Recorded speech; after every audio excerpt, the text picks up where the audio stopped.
Assalamualaikum warahmatullahi wabarakatuh. Perkenalkan, nama saya Della Puspitasari, NPM 191111010284 dari jurusan Pendidikan Agama Islam Universitas UIN Raden Intan Lampung. Di sini saya akan menjelaskan pengertian dari inovasi pembelajaran.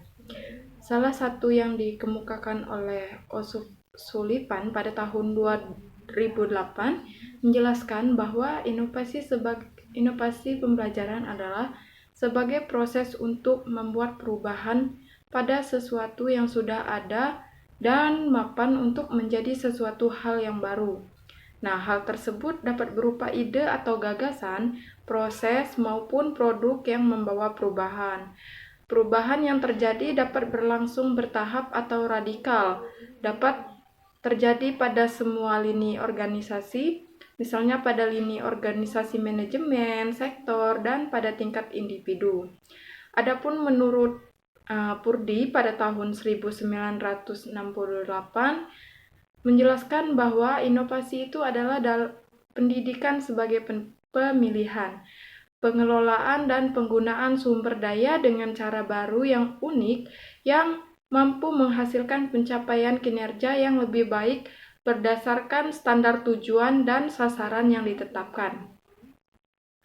Adapun definisi lain tentang inovasi dalam pendidikan yaitu menjelaskan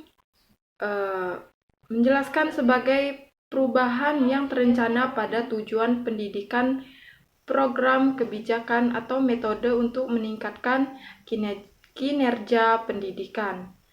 Jadi, inovasi adalah merupakan benda, gagasan, atau perilaku yang baru yang secara kualitatif berbeda dari apa yang sudah ada saat ini.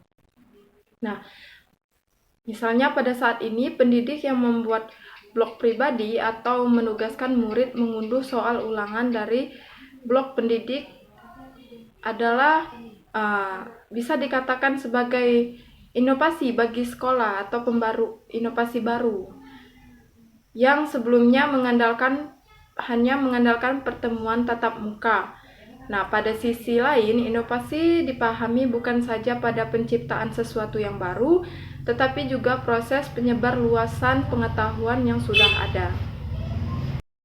Selanjutnya itu permasalahan yang ada di Indonesia sehingga diperlukannya melakukan sebuah inovasi pembelajaran.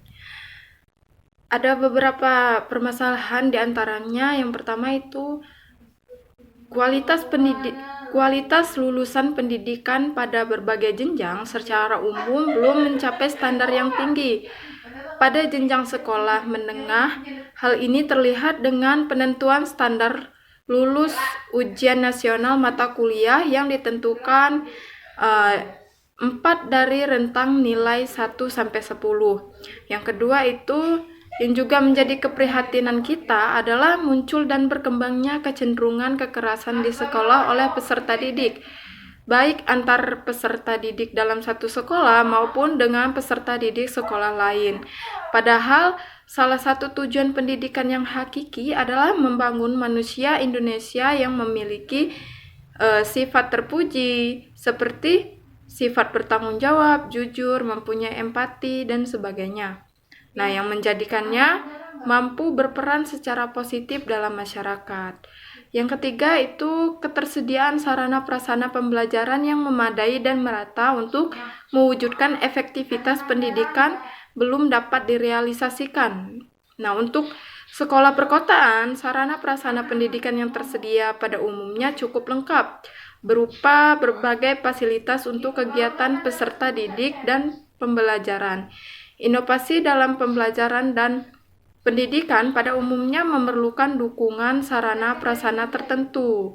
Contoh, sekolah yang menginginkan peserta didiknya kreatif dan mampu mengakses informasi dari internet dengan cepat akan memerlukan perangkat teknologi informasi yang dapat digunakan secara optimal oleh masyarakat.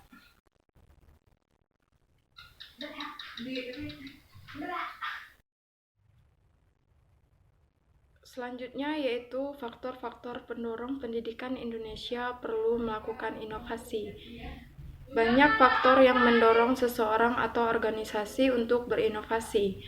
Faktor-faktor ini memberi tekanan atau menciptakan suasana darurat untuk mendorong suatu institusi atau organisasi untuk menciptakan tujuan dan gagasan baru.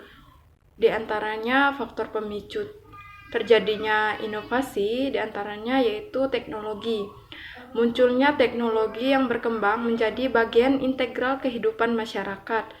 Sebagai contoh, kecenderungan masyarakat untuk ingin memperoleh informasi dengan cepat melalui gadget yang dimiliki seperti smartphone, tablet, dan sebagainya.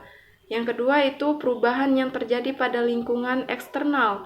Ada perubahan tuntutan terhadap hasil belajar peserta didik dalam masyarakat. Nah, tuntutan pencapaian belajar peserta didik masa kini tidak terbatas hanya pada menguasai pengetahuan, tetapi juga menggunakan pengetahuan yang dimiliki untuk memecahkan masalah yang ditemui. Dilandasi dengan kemampuan berpikir lintas ilmu, bukan sekedar linier dalam satu bidang saja. Nah, untuk itu kurikulum 2013 memberikan preskripsi pembelajaran tematik supaya sejak dini peserta didik dilatih berpikir lintas ilmu. Sebagai calon pendidik, untuk mengatasi berbagai tantangan dan juga permasalahan tersebut, maka saya akan mencoba melakukan inovasi untuk membuat terobosan untuk mengatasi berbagai kendala pengembangan pendidikan, yakni berupa inovasi yang dapat menghasilkan pengetahuan dan pengalaman baru, serta meningkatkan efisiensi dan kualitas pendidikan, baik dari siswa maupun dari pendidik itu sendiri. Seperti untuk mengatasi permasalahan kualitas pendidikan yang kelulusannya belum mencapai standar, maka saya akan mencoba melakukan inovasi pada pendidik tersebut, misalnya dengan melakukan pelatihan-pelatihan sesuai di bidang yang masih kurang dikuasai, lalu melakukan pengelompokan guru sesuai dengan bidangnya masing-masing, sesuai dengan gelar sarjana yang disandang. Dan untuk masalah siswa yang cenderung melakukan kekerasan antar siswa di sekolah maupun di sekolah lainnya, itu bisa diatasi dengan cara membuka lahan keterampilan sesuai minat dan bakat yang dimiliki oleh siswa tersebut, sehingga siswa-siswa tersebut dapat menyalurkan emosi mereka pada minat bakat yang dimiliki, sehingga mereka akan disibukkan dengan menggali potensi yang dimiliki, dan inovasi ini adalah inovasi yang berdampak positif sehingga cenderung mengurangi terjadinya kekerasan antar siswa. Baiklah, mungkin hanya itu yang dapat saya sampaikan. Saya akhiri. Wassalamualaikum warahmatullahi wabarakatuh.